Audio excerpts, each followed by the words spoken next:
Good morning to all of you. Today's class we will discuss the March month part 4 current affairs, that is especially for March 16 to 31, and this video is especially focusing on the banking and financial awareness related questions. Banking, economy and financial related questions will be there in the class. Last class part 3 and part 4 is completely about the banking and financial awareness. Part 1 and part 2 is completely current affairs. Okay. See, let's see the first question. The first question is, see, Reserve Bank of India Monetary Policy Committee will meet dash times in the next financial year 2024. So the next financial year 2024 ante, that is the 2023 to 2024. So this is the financial year 2024. This is the financial year of 2024.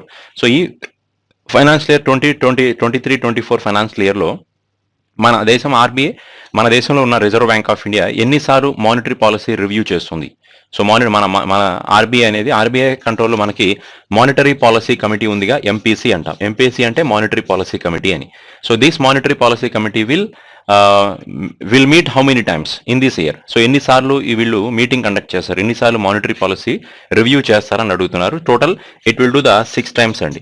So every 2 months once they will do the monetary policy review committee. So వాళ్ళ title total 1 year they will meet 6 times and they will make the discussion about the inflation, discussion about the economic situations in 6 times. So answer ఏమవుతుందండి అంటే total 6 times అవుతుందండి. Basic గా monetary policy కమిటీలో ఎంతమంది ఉంటారండి అంటే total 6 members are there. Out of 6 members 3 persons will be from the government of India, అలాగే ఇంకొక 3 persons ఆర్బీఐ నుంచి ఉంటారు. అండ్ ఈ కమిటీకి హెడ్ గా ఎవరు యాక్ట్ చేస్తారు? Who is acting as head of this 6 members అండి అంటే ఈ ఆరుగురిలో one of the person is RBI governor. RBI governor ఎవరైతే ఉన్నారో ఆ పర్సన్ వీళ్ళకి హెడ్ గా యాక్ట్ చేయడం జరుగుతుంది. సో కాబట్టి and who is lead the monetary policy committee? The answer is Reserve bank of India governor, currently Shaktikanta Das. Basic గా monetary policy అసలు కాన్సెప్ట్ ఏంటి? The monetary policies are prepared by Reserve bank of India to control the flow of money and inflations. దేశంలో inflation ని అలాగే flow of మనీని control చేయడం కోసం, flow of money అంటే ఎక్సెస్ మనీ సప్లైని రెగ్యులేట్ చేయడం కోసం ఆర్బీఐ మానిటరీ పాలసీస్ ని ప్రిపేర్ చేస్తుంది. So reason is, what is the inflation? Inflation means suddenly increasing the prices of goods and services. If in the country prices are increasing suddenly, that is called as inflation. Why prices will be increases అంటే because of this excess money supply. దేశంలో money supply పెరుగుతున్నప్పుడు ఆటోమేటిక్గా unnecessary expenses కూడా పెరుగుతాయి. అంటే persons కి unnecessary wasting of money habit గా మారుతుంది. ఎందుకంటే కదా, ఎవరి దగ్గర అయితే ఎక్సెస్ మనీ ఉంటుందో, డబ్బు ఎక్కువగా ఎవరు ఉంటుందో వాడు ఎక్కువ ఖర్చు పెడతాడు. దానివల్ల ఏమవుతుందంటే మార్కెట్లో ప్రైజెస్ ఇంకా పెరుగుతాయి అనమాట. అంతే కదా, ఎప్పుడు మనం ఏదైతే మన దగ్గర ఎక్సెస్ మనీ ఉంటే మనకి మనీ వాల్యూ తెలియదు, వీఆర్ డూయింగ్ అన్నెసెసరీ ఎక్స్పెన్సెస్. దానివల్ల మార్కెట్లో ప్రైజెస్ పెరగడానికి చాలా స్కోప్ ఉంటుంది.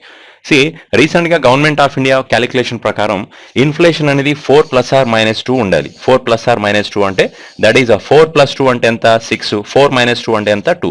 అంటే ఇన్ఫ్లేషన్ అనేది 2 to 6% ఉండాలి. ఇన్ఫ్లేషన్ ఉంటే మన దేశంలో 2 to 6% ఉండాలి అనేది గవర్నమెంట్ క్యాలిక్యులేషన్. అండ్ ఈ టార్గెట్ ని మనం అచీవ్ చేయాలి. సో 2 to 6% ఆఫ్ ఉంటే మన దేశంలో ఇన్ఫ్లేషన్ లెవెల్స్ కరెక్ట్ గా ఉన్నట్టు. దానివల్ల మన ఇండియాకి అంత పెద్ద ప్రాబ్లం రాదు. కానీ ఇప్పుడు చూస్తుంటే ఏమవుతుందంటే ఇట్ విల్ మోర్ దెన్ 6% అండి. ఇప్పుడు ఇన్ఫ్లేషన్ అనేది మన దేశంలో కన్జ్యూమర్ ప్రైస్ ఇండెక్స్ కానీ హోల్సేల్ ప్రైస్ ఇండెక్సెస్ చూస్తున్నట్లయితే that is crossing more than 6 months. So this is creating impact for India. అందుకే ఆర్బీఐ లాస్ట్ 1 year లో దగ్గరగా 6 times మన ఇండియాలో రెపో రేట్ని పెంచుకుంటూ పోయారు. సో రెపో రేట్ అనేది రోజు రోజుకి ప్రతి 2 months ఒకసారి రివ్యూ చేస్తున్నారు. Again they are increasing the repo rate value here. So it is creating threat అండి. ఇప్పుడు కరెంట్ మన రెపో రేట్ వాల్యూ ఎంత ఉంది? So currently the repo rate is you can say 6%, 6.5% is repo rate ఉంది. Reverse repo rate అయితే ఇది ఇప్పటికీ కూడా లాస్ట్ చాలా రోజుల నుంచి 3.35% లోనే ఉంది. అలాగే స్టాండింగ్ డిపాజిటింగ్ రేట్ అనేది 6.25% గా ఉంది. And bank rate and MSF. So bank rate is how much is there? It is also 6.75%. MSF, marginal standing facility, is also 6.75% ఉంది. ఇలా మానిటరీ పాలసీ రేట్స్ అనేది ఆర్బీఐ అనేది ఎప్పటికప్పుడు చేంజ్ చేస్తూనే ఉంటారు. అది ఎన్నిసార్లు అండి అంటే సంవత్సరానికి 6 సార్లు అనమాట. ప్రతి 2 months ఒకసారి రివ్యూ జరుగుతూనే ఉంటుందండి. సిఆర్ఆర్ ఈజ్ 4.5% ఉంది, ఎస్ఎల్ఆర్ వచ్చి 18% ఉంది. And this is monetary policies information about this thing only. కాబట్టి మన దేశంలో మానిటరీ పాలసీస్ మీటింగ్ అనేది ప్రతి 2 months ఒకసారి అలా సంవత్సరానికి 6 సార్లు జరుగుతుంది. సో ఆన్సర్ ఇక్కడ ఏమవుతుందండి అంటే that is 6 times is answer here.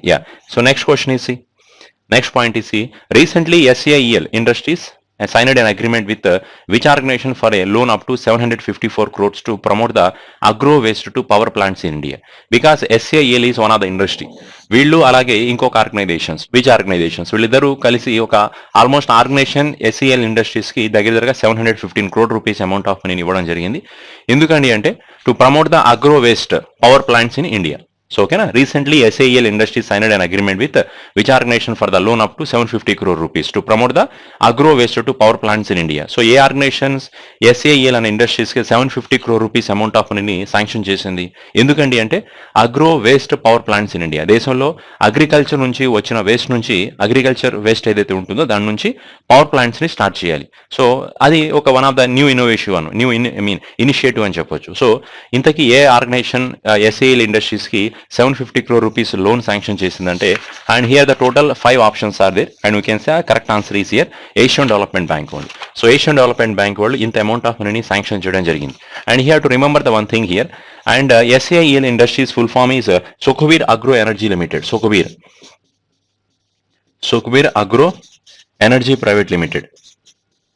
Sukhbir agro energy private limited. This is one of the agriculture related company అండి, అగ్రి కంపెనీ అని చెప్పొచ్చు. ఇప్పుడు అగ్రో వేస్ట్ అంటే బేసిక్ ఏంటంటే, ఇప్పుడు మన northern states of India, especially we can say northern India concept తీసుకున్నట్లయితే especially Haryana state అవ్వచ్చు, ఓకేనా, పంజాబ్ కానీ, హిమాచల్ ప్రదేశ్ స్టేట్స్ కానీ, ప్లస్ అలాగే యూపీ, ఉత్తరప్రదేశ్ స్టేట్స్ కానీ, ఇవేవైతే నార్త్ ఇండియాలో మెయిన్ స్టేట్స్ ఉన్నాయో వీళ్ళందరూ కూడా క్రాప్ రెసిడ్యూస్ని బంద్ చేస్తున్నారు. క్రాప్ రెసిడ్యూస్ అంటే క్రాప్ మన పంట కోసి అయిపోయిన తర్వాత, కోత కోసిన తర్వాత పంట పొలంలో కొంచెం మిగిలిపోతూ ఉంటాయి, క్రాప్ వేస్టేసెస్ అంటాం. వాటన్నిటిని ఏం చేస్తున్నారంటే పొలంలో అలాగే తగలబెట్టేస్తున్నారు అనమాట. దానివల్ల ఏమవుతుందంటే అంటే huge amount of pollution release అయిపోతూ ఉంటుంది. అందుకే చాలా ఎక్కువ పొల్యూషన్ ఇండియాలో ఫేస్ చేయాల్సి వస్తుంది. ఇప్పుడు దీనివల్ల ఈ క్రాప్ రెసిడ్యూస్ని, క్రాప్ వేస్ట్ ఏదైతే ఉందో వాటిని ఎందుకు ఆల్మోస్ట్ అలా తగలబెట్టాలి? దానివల్ల క్రాప్లో ఉన్న ఫెర్టిలిటీ కూడా పోతుంది, న్యూట్రిషన్ వాల్యూస్ పడిపోతాయి అనమాట. చాలా మంది ఫార్మర్స్కి తెలుసో తెలియక ఇలా చేస్తున్నారు. దీనివల్ల ఎక్కువ పొల్యూషన్ జనరేట్ అవడానికి స్కోప్ ఉంది. అందుకని వీళ్ళు ఏం చేస్తున్నారంటే ఆ క్రాప్ రెసిడ్యూస్ని కలెక్ట్ చేసి ఒక ప్లాంట్ పెట్టారు, ఒక పవర్ ప్లాంట్ అనమాట.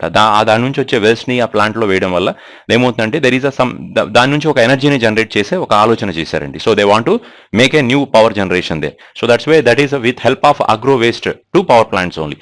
So that's why the reason Asian Development Bank has given this much amount of money, and this is they want to generate the 3.5 gigawatts in the next 4 years. ఇలా ఈ waste నుంచి వాళ్ళు 3.5 gigawatts of ఎనర్జీని generate చేయాలనుకుంటున్నారండి. 3.5 gigawatts of ఎనర్జీని next 4 years లో generate చేయాలనుకుంటున్నారు. This is one of the major initiative only, ఓకేనా. అలాగే బయోమాస్ ప్లాంట్స్ కానీ, ఇలా పవర్ ప్లాంట్స్ కానీ ప్లాన్ చేసే ఆలోచనలో ఉన్నారు. That's way this amount of money has sanction here, okay. So next question చూడండి. Which of the following organization has approved a 108 million loans to help the Assam to improve the disaster preparedness and enhance the flood forecasting? చూడండి ఇంకో question ఇది. Which are the following organization, ఏ organization రీసెంట్గా 108 million లోన్స్ని అస్సాంకి ఇవ్వడం జరిగింది? ఎందుకంటే అంటే to improve the disaster preparedness. Preparedness అంటే the before coming the disaster we have to stand to face the type of disaster. We have to make some preparatory measures to face the type of disasters and enhance the flood forecasting. Flood forecasting means in this state there is a floods is also occurring frequently.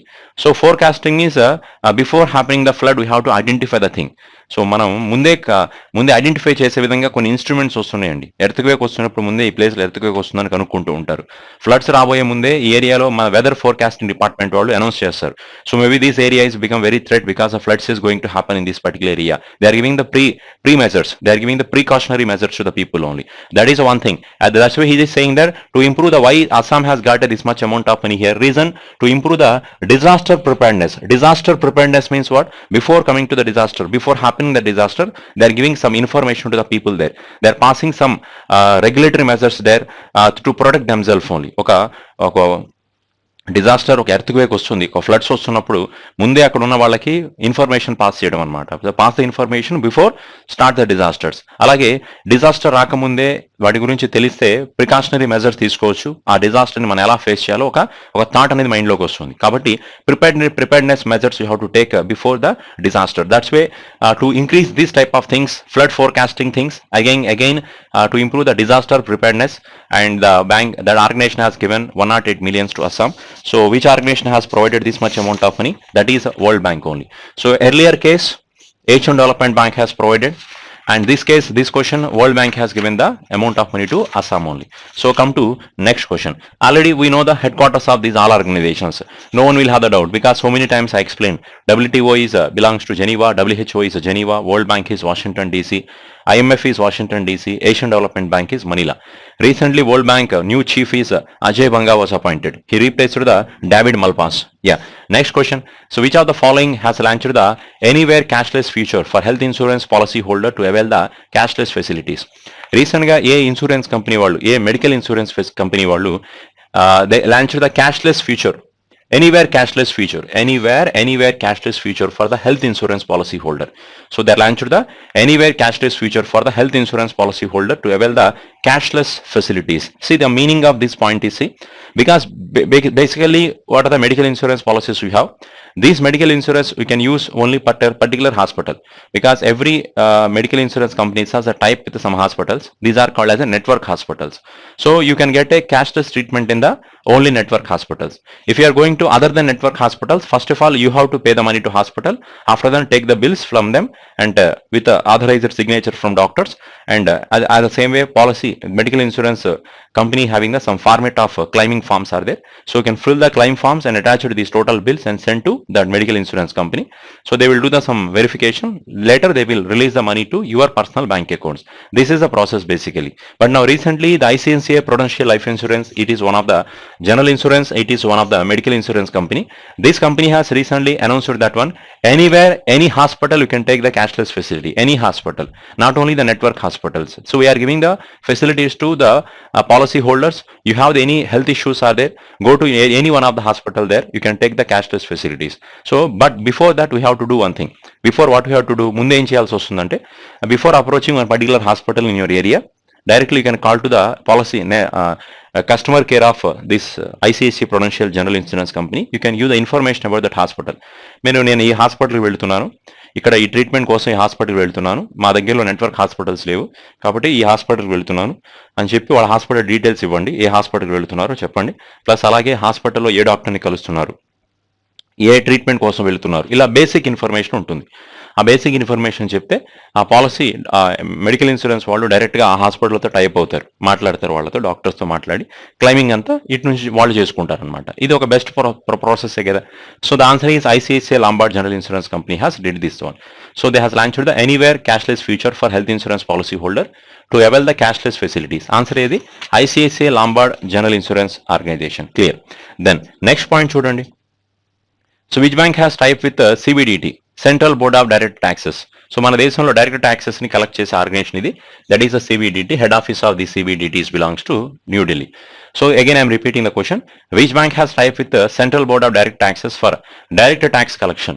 A bank recent గా CBDTతో direct taxes ని collect చేసే ఒక ఒప్పందం చేసుకుంది? ఏ bank అది అంటే south Indian bank అండి. యాక్చువల్గా చాలా బ్యాంకులు మన దేశంలో, ఎగ్జాంపుల్ SBI అవ్వచ్చు, తర్వాత మన గవర్నమెంట్ బ్యాంక్స్ అండి, మన పబ్లిక్ సెక్టర్ బ్యాంక్స్లో చాలా బ్యాంకులు, ప్లస్ అలాగే ప్రైవేట్ బ్యాంక్స్లో ICICI బ్యాంక్ కానీ HDFC బ్యాంక్, ఈ బ్యాంక్స్ ఆల్రెడీ CBDTతో ఎప్పుడో టైప్ అయి ఉన్నాయి. ఇప్పుడు ఈ బ్యాంక్ మనం ఏదైనా డైరెక్ట్ ట్యాక్సెస్ పే చేయాలనుకుందాం, డైరెక్ట్ ట్యాక్సెస్ పే చేయాలంటే డైరెక్ట్గా నేను చెప్పిన SBI దగ్గర కానీ, ICICI బ్యాంక్ దగ్గర కానీ, ఇండియన్ ఓవర్సీస్ బ్యాంక్ కానీ, బ్యాంక్ ఆఫ్ బరోడా కానీ, వాళ్ళ బ్యాంక్ కౌంటర్లోకి వెళ్ళి కౌంటర్లోనే మీరు డైరెక్ట్ ట్యాక్సెస్, ఏదైనా ఇన్కమ్ ట్యాక్స్ పే చేయాలి బ్యాంక్ నుంచి పే చేసుకోవచ్చు, ఏదైనా ప్రాపర్టీ ట్యాక్స్ కట్టాలి బ్యాంక్లో పే చేసుకోవచ్చు, అలాగే ఏదైనా సెక్యూరిటీ ట్రాన్సాక్షన్ ట్యాక్స్ కానీ ఏదైతే డైరెక్ట్ ట్యాక్సెస్ ఉన్నాయో అవన్నీ డైరెక్ట్గా బ్యాంక్ నుంచి పే చేయొచ్చు. ఇప్పటి వరకు ఈ ఆప్షన్ సౌత్ ఇండియన్ బ్యాంక్ లేదు. ఇక నుంచి సౌత్ ఇండియన్ బ్యాంక్ కౌంటర్లో నుంచైనా, South Indian bank internet banking నుంచైనా కానీ మీరు గవర్నమెంట్కి ట్యాక్స్ కట్టాలంటే, ఏది డైరెక్ట్ ట్యాక్సెస్ కనుక పే చేయాలంటే, లైక్ ఇన్కమ్ ట్యాక్స్ కానీ, కార్పొరేషన్ ట్యాక్స్ కానీ, అలాగే ప్రాపర్టీ ట్యాక్స్ కావచ్చు, వాటర్ ట్యాక్స్ కానీ, or maybe security transaction tax కానీ, కమోడిటీ, అలాగే then long term capital gain taxes కానీ. So these all are the different type of direct taxes. You can pay these direct taxes through South Indian bank only. So through South Indian Bank account, over the counter you can pay. Otherwise, South Indian Bank website, you can log into the internet banking, you can pay your direct taxes. So the answer is a South Indian Bank only. So answer is a South Indian Bank. See, this South Indian Bank belongs to Kerala based bank. సో ఇది త్రిశూర్లో ఉంది కదా, Kerala based bank అవుతుంది. South Indian Bank head office is belongs to Kerala. And all over the India South Indian Bank can have the total 932 branches are they. దేశం మొత్తం మీద 932 branches ఉన్నాయి. వీటికి దగ్గరగా 1156 ATMs కూడా ఉన్నాయి ఇండియా మొత్తం మీద. అలాగే 122 CDM మిషన్స్ కూడా ఉన్నాయి. CDM అంటే క్యాష్ డిపాజిట్ మిషన్స్ అంటాం. ఇవన్నీ ఉన్నాయి. This is the head of meaning of this one. Experience is a next generation bank. Experience is the next generation bank is a South Indian Bank tagline. ఇక్కడున్న banks లో south Indian bank కేరళలో ఉంది head office వచ్చి. అలాగే axis bank ముంబైలో ఉంది, Indian bank చెన్నైలో ఉంది, HDFC bank Mumbai, Canara bank కూడా, కెనరా బ్యాంక్ ఈస్ బెంగళూరు అనమాట. దెన్ నెక్స్ట్ క్వశ్చన్ చూడండి. RBI has impose the penalty of dash on dash crore on Tirumala Tirupati Devasthanam for the violation of FCRA guidelines. TTD మీద ఆర్బీఐనే రీసెంట్గా పెనాల్టీ వేసింది. ఆల్మోస్ట్ ఎన్ని కోట్ల పెనాల్టీని ఇంపోజ్ చేయడం జరిగింది అని అడుగుతున్నారు. రీసెంట్గా ఎఫ్సిఆర్ఏ నామ్స్ని వైలేట్ చేసినందుకు. ఎఫ్సిఆర్ఏ అంటే మీనింగ్ ఏంటంటే ఫారెన్ కరెన్సీ రెగ్యులేషన్ యాక్ట్ అంట. Foreign contribution, not foreign contribution.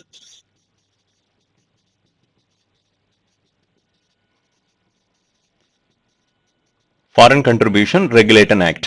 Foreign Contribution Regulation Act. This is a full form of FCRA. బేసిక్గా ఫారెన్ కంట్రిబ్యూషన్స్ అంటే మన ఇండియాలో కొన్ని ఆర్గనైజేషన్స్ కానీ, కొన్ని ట్రస్ట్లు కానీ, ఇలా దేవస్థానాలు కానీ, టీటీడీ టెంపుల్స్ లాంటివి, వాటికి చాలా మంది వేరే కంట్రీస్ నుంచి డొనేషన్స్ పంపిస్తూ ఉంటారు. ఇప్పుడు ఎగ్జాంపుల్ టీటీడీనే తీసుకుందాం ఎగ్జాంపుల్గా. తిరుమల తిరుపతి దేవస్థానం అంటే, టీటీడీ అంటే, తిరుపతి అంటే ఇండియాలోనే, మన ఒక తెలంగాణ తెలుగు రాష్ట్రాల్లోనే కాదు కదా, it will be famous for all over the India. All over the India ఏంటండి, it is famous for all over the world. ప్రపంచంలో చాలా దేశాల నుంచి టీటీడీ ఈ టెంపుల్కి వస్తూ ఉంటారు చాలా మంది. అలాగే ప్రపంచంలో చాలా మంది టీటీడీకి డొనేషన్స్ కూడా చేస్తారు. వాళ్ళ డొనేషన్స్ మొత్తం ఎలా పంపిస్తుంటారు, బేసికల్గా ఆన్లైన్లో పంపిస్తాం. ఆన్లైన్లో పంపించినప్పుడు కొంతమంది వాళ్ళ డీటెయిల్స్ చెప్పి పంపిస్తారు, అంటే ఆ ఫామ్స్లో వాళ్ళ డీటెయిల్స్ మొత్తం మెన్షన్ చేస్తారు. కొంతమంది ఏ డీటెయిల్స్ మెన్షన్ చేయకుండా డైరెక్ట్గా వాళ్ళు టీటీడీ అకౌంట్లోకి అమౌంట్ పంపిస్తూ ఉంటారు. ఇప్పుడు రీసెంట్గా టీటీడీలో వచ్చిన ఇష్యూ ఏంటండి అంటే, ఎవరైతే ఫారినర్స్ నుంచి ఎన్ఆర్ఐ పర్సన్స్ అవ్వచ్చు, లేకపోతే ఫారినర్స్ కానీ, who are giving the donations to TTD, those people are not mention their details. Mention చేయకుండా టీటీడీ అకౌంట్లోకి అమౌంట్ వచ్చి పడ్డాయి. ఫారెన్ అలా చాలా వచ్చి అమౌంట్స్ వచ్చి పడ్డాయి. అరౌండ్ ఒక 26-27 crores అనమాట దగ్గరగా. ఈ అమౌంట్ ఆఫ్ మనీకి ఎటువంటి ఎవిడెన్సెస్ అంటే ప్రాపర్గా డీటెయిల్స్ లేవు. ఎవరు పంపిస్తున్నారు, ఎక్కడి నుంచి పంపిస్తున్నారు అనే డీటెయిల్స్ లేకుండా ఎలాగో పంపించేస్తున్నారు అనమాట. ఇప్పుడు పంపించిన తర్వాత ఏమవుతుందండి అంటే, దానికి రిజర్వ్ బ్యాంక్ ఆఫ్ ఇండియాకి, మన గవర్నమెంట్కి టీటీడీ వాళ్ళు చెప్పాలన్నమాట. టీటీడీ వాళ్ళు గవర్నమెంట్కి ఒక ఇన్ఫర్మేషన్ పాస్ చేశారు. ఏమండి అంటే, టీటీడీలో నుంచి ఇంత అమౌంట్ ఆఫ్ మనీ ఫారిన్స్ నుంచి వచ్చాయి, డాలర్స్లో రూపంలో కానీ, లేకపోతే మన ఇండియన్ కరెన్సీలో కానీ. బట్ ఈ అమౌంట్ ఆఫ్ మనీకి ఎటువంటి ఎవిడెన్సెస్ లేదండి అంటే, వాళ్ళ డీటెయిల్స్ లేవండి మా దగ్గర అని చెప్పారు. సో గవర్నమెంట్ ఆఫ్ ఇండియా కానీ, రిజర్వ్ బ్యాంక్ ఆఫ్ ఇండియా కానీ దీని గురించి ఇన్ఫర్మేషన్ పాస్ చేయాలి. అంటే దీని గురించి ఒక ఆప్షన్, ఒక సొల్యూషన్ ఇవ్వాలి. బట్ వాళ్ళు ఏం చేశారని అంటే, రివర్స్గా టీటీడీ మీదే 3 crore rupees పెనాల్టీ ఇంపోజ్ చేశారు. ఫస్ట్ 2019 ఆ టైంలో 1 crore, దగ్గర 1 crore వరకు, 1.5 crore వరకు ఇంపోజ్ చేశారు. మళ్ళీ రీసెంట్గా ఇంకొక 3 crores వరకు కూడా ఇంపోజ్ చేశారనమాట. సో ఈ 3 crores ఇంపోజ్ చేసేటప్పటికి దేవస్థానంలో చాలా మందికి బాగా ఏమంటాం, they are getting some angriness on the central government, at the same reserve bank of India. So solution కోసం అడిగితే మళ్ళీ తిరిగి మా మీద పెనాల్టీ వేయడం ఏంటి? సో వాళ్ళు ఎవరో పంపించారు అమౌంట్, అటు దేవస్థానం అన్న తర్వాత చాలా ట్రస్ట్ నుంచి చాలా అమౌంట్ వస్తూ ఉంటుంది. బట్ దానికి టీటీడీలో ఉన్న వాళ్ళకి ఎవిడెన్సెస్ ఇవ్వని అడిగితే వాళ్ళు ఎక్కడి నుంచి తీసుకొచ్చేస్తారు? సో దట్స్ వై గవర్నమెంట్ మీద కొంచెం వాళ్ళు కోపంగా ఉన్నారనమాట. ఇప్పుడు పాయింట్ చూడండి, ఇంతకీ ఇక్కడ ఫారెన్ కంట్రిబ్యూషన్ రెగ్యులేషన్ యాక్ట్ అంటే ఏంటి? ఫారెన్ కంట్రిబ్యూషన్స్ అంటే ఇదే, foreigners are who are contributing the funds to India. ఎవరైతే ఫారినర్స్ మన ఇండియాలో డొనేషన్ చేస్తున్నారో దాన్ని ఏమంటాం, కంట్రిబ్యూషన్ అని అంటాం కదా. They have to follow some regulations. వాళ్ళు కొన్ని రూల్స్ అండ్ రెగ్యులేషన్స్ ని ఫాలో అవ్వాలి. యాక్చువల్గా మన దేశంలో ఎఫ్సిఆర్ఏ అనేది ఒక్క state bank of India Delhi branch లోనే ఉంది. అంటే ఫారినర్స్ ఎవరైతే మనీ పంపించాలో అది ఎస్బీఐ ఢిల్లీ బ్రాంచ్ లోకి వస్తుందన్నమాట. ఈ యాక్ట్ ప్రకారం ఆ అమౌంట్ ఆఫ్ ని స్టేట్ బ్యాంక్ ఆఫ్ ఢిల్లీలోకి వస్తుంది, అని మిగతా బ్రాంచెస్కి లేదు. ఇప్పుడు టీటీడీ వాళ్ళైనా కానీ అమౌంట్ ఆఫ్ మనీని కలెక్ట్ చేసి వాళ్ళు అమౌంట్ ఆఫ్ మనీని స్టేట్ బ్యాంక్ ఆఫ్ ఢిల్లీలోనే డిపాజిట్ చేయాల్సి వస్తుంది అనమాట. అది ఎందుకంటే only that branch, Delhi branch can have the only rights for operating the FRCA, that is foreign contribution regulation act guidelines, that is only bank can have. So FCRA అంటే foreigners ఎవరైతే మన దేశానికి కంట్రిబ్యూట్ చేస్తారో వాళ్ళ డీటెయిల్స్ మొత్తం, వాళ్ళ informations మొత్తం కూడా FCRA రూల్స్ ప్రకారం ఉండాలి. అది ఆ రూల్స్ ని మెయింటైన్ చేసే bank state bank of India, అది కూడా ఢిల్లీలో బ్రాంచ్ అనమాట. So this is the information about this question అండి. సరే, నెక్స్ట్ క్వశ్చన్ చూడండి. Draupadi Murmu has graced the celebrations of completion of 8 years of which of the following bank? recently Draupadi Murmu has, our President of India, and attended the virtually attended the 8 years completion of celebrations of she attended the 8 years completion celebrations of one particular bank. The bank is UCO Bank అండి. ఈ celebrations లో virtual గా Draupadi Murmu attend అయ్యారు. ఈ bank దగ్గరగా 8 years అయింది start అయ్యి. 8 years అయిన తర్వాత 1943లో ఈ బ్యాంక్ పెట్టారు. ఇప్పటికి 8 years ఖచ్చితంగా కంప్లీట్ చేసుకుంది. As a occasion of this celebration day and 8 years of inauguration day, the Draupadi Murmu has inaugurated 50 more branches virtually. ఆవిడ ఈ రోజున ఇంకొక 50 బ్రాంచ్ని కొత్తగా ఇనాగ్రేట్ చేయడం కూడా జరిగింది. And basically UCO bank is Kolkata based bank and honour your trust is a tagline for this bank. Honor your trust is this bank. So here we have to say the 2 points here. So which of the bank completed 8 years of celebrations recently? That is UCO Bank. On this UCO Bank, how many new branches President of India opened? That is 50 new branches President of India was inaugurated. So what is the tagline of UCO Bank? Honor your trust. Where is head office of UCO Bank? We can say it is in Calcutta. So HDFC Bank is Mumbai, Indian Bank is Chennai, Bank of Baroda is Vadodara, Canara Bank is Bangalore. So come to the next question. So which of the following has imposed the penalty of 36 crore rupees on Punjab Finance Bank? It is Punjab Finance Punjab Finance Bank and Industries అంటాం. ఇది యాక్చువల్గా Punjab finance industries అని చెప్తే సరిపోతుంది. We can remove the word of bank here. We can remove the Punjab Finance Industries and CCCL other entities. అలాగే CCCL అనే company మీద, Punjab finance limited అనే కంపెనీ మీద, అలాగే ఇంకొన్ని ఎంటిటీస్ మీద reserve bank of India recent గా ఒక ఆర్గనైజేషన్ వాళ్ళు 36 crore rupees పెనాల్టీ ఇంపోజ్ చేశారు. ఇంతకీ ఏ ఆర్గనైజేషన్ వాళ్ళు 36 crore rupees పెనాల్టీ ఇంపోజ్ చేశారంటే ఆన్సర్ వచ్చి securities exchange board of India, that is a SEBI. SEBI has imposed the 36 crore rupees penalty on Punjab PNB Finance and PNB Finance Industries and Comac Commercial Company Limited. Comac CCC అంటే Comac Commercial Company. Comac Commercial Company Limited. So దీన్ని మనం short cut గా CCC and company కింద consider చేస్తారు. సిసిసిఎల్ company అనమాట. ఈ company మీద అలాగే పంజాబ్ పిఎన్బి ఫైనాన్స్ ఇండస్ట్రీస్ మీద ఆర్బీఐ కాదు, SEBI 36 crore rupees penalty impose చేశారు. వీళ్ళే కాదండి, అలాగే వీళ్ళకి ప్రమోటర్స్ ఉన్నారుగా, ఈ బోర్డ్ ఆఫ్ మెంబర్స్ ఎవరైతే సమీర్ జైన్ కానీ మీరా జైన్ ఉన్నారో, ఈ కంపెనీస్ యొక్క ఫౌండర్స్ అంటే మెయిన్ బోర్డ్ ఆఫ్ మెంబర్స్ అనమాట. సమీర్ జైన్, అలాగే ఇంకొక పర్సన్ మీరా జైన్.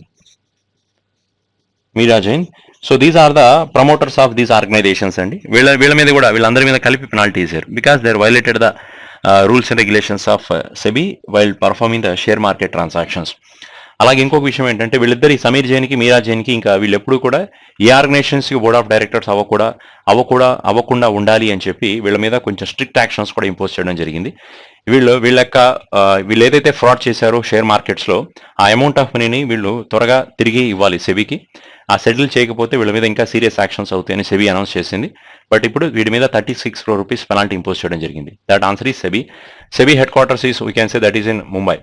మాధవి పూరి బుచ్ అనే వ్యక్తి సెబీకి చైర్మన్ గా యాక్ట్ చేస్తున్నారు.